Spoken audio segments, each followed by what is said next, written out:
question ko oɗo Allah wi en ka qur'ana wa aqimu salata ñinne julde nde joni noon ñinne julde nden o wi en tun ñinne julde nden ko honno ñinnirten julde nden aya qur'ana on haalaki a yewtali en ɗum ɗon kono de enen wonɓe juulude ɗo ɓen fof mi sikki ɗen wadde ruku ɗen wadde sujudu ɗen wat tayyade enen fof ko wonɗen tayyade ɗon waɗen ruku waɗen sujudu ɗon ene ɗum ɗon ko aya qur'ana wi en ɗum ka ko nelaɗon yirɗen ɗum ka en imitutun ɗum ɗon jokkuɗen joni no joni ok joni janto ɗo réponse okay. Voilà joni en fait Allah ko principe ji ɗi mo jonnatama hono appliquirta ɗi ko selon culture ma on e zone ka wurɗa toon so ka wurɗo désert maɗo a wurɗo forêt maɗo a wurɗo kawre ndiyam ina même principe ma wurɗo hoore pelle ina même situation joni ko principe ji ɗi o jonton selon situation mo on e condition ji moƴƴi e culture mo on pratique on principe ji ɗi c'est à dire que Allah ko ingrédient ji ɗi o jonnayma kon andi hono defirta o woni kalquran o woni fi sujudi kalquran o woni fi ruku kalquran Allah tigi ko juulowo ko ni o juulay ko ni anna Allah wa malaikati sallu ala nanda ala nabi ko juulowo mo woni kalquran joni noon o ni yen juulu wano si nangen subaka yen juulu si koko nten fana futro ainsi de suite joni noon mamaɓe men ɓen kamɓe ɓe taskiti e ko Allah wi kon o woli fi ruku o woli fi sujudu o woli fi juulugol jantagol inde makko joni noon ɓe organise ɗon yen juuɗo rakaji ɗiɗi subaka en juuɗo rakaji nayyi fana ainsi de suite ayi ɗum ɗon ko hikma moɓe pooɗi immorde alqurana o ka anna ka wonnen ɗo ton ɗo no woodi woɓɓe julɓe ton ɗo ni ka wonnen ɗo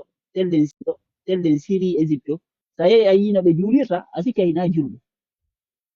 par ce que kamɓe kadi ko alquranare wodan nande ɓe jogii kono kamɓe ɓe taskiɗi e yii façon no juulirte façon différent a faami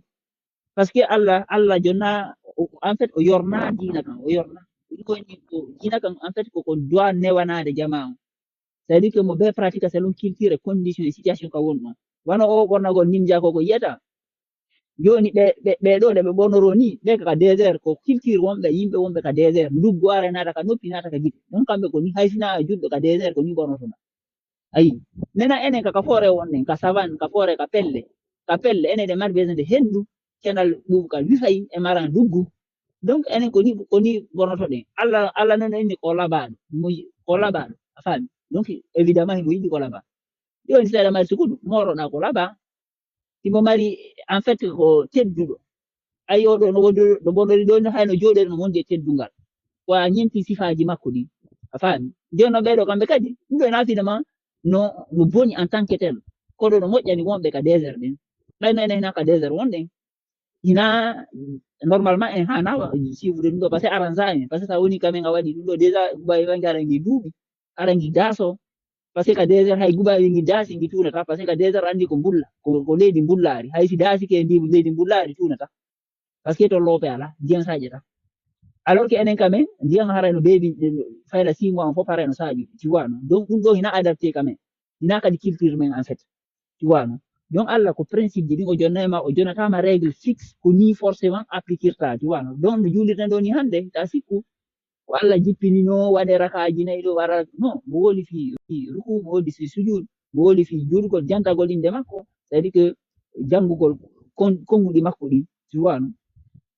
konen noon ko mamaɓe men noon organise ri ni maintenant o hikma mo mamaɓe ɓen organise ɗo hande ka wonɗen ɗon e wawata développude hikma ɓurɗo tidde oɗon par ce que hay ka ko ɓenta kon tewrude nombre c'est à dire que nombre ko rakaji ɓe suɓi ɗin hina hasard ko hikma tiiɗiɗo ɓe goldiri tu vois non joni noon si tawi par exemple supposons dans 50 ans dans 100 ans en heɓoyi hikma ɓurɗo tidde mamaɓe men ɓen e wawi waylude affaire o organiser nouveau façon mais pour l' instant e mara modèle ɓurɗo wonde fort koko ɓe jonni en ɗo tu vois non voilà donc ɗum ɗon hina finema ko Allah jippini ɗum ni Allah ko principe ina jonnayma so ndi ko laaɓuɗo mo yiɗi ko laaɓi ko an andata hono laɓɓinirta ka wonɗa ɗo suudu ma ndu laɓɓina conci ma ndi laɓɓina ɓandu ma ndu laɓɓina galle ma nde laɓɓina quartier ma ko an andi to honno warata tu vois non so en ni ko yiɗɗo justice ko neɗɗo juste ko an andi honno etorto justice yiiɓa ka leydi tu vois non so en ni ko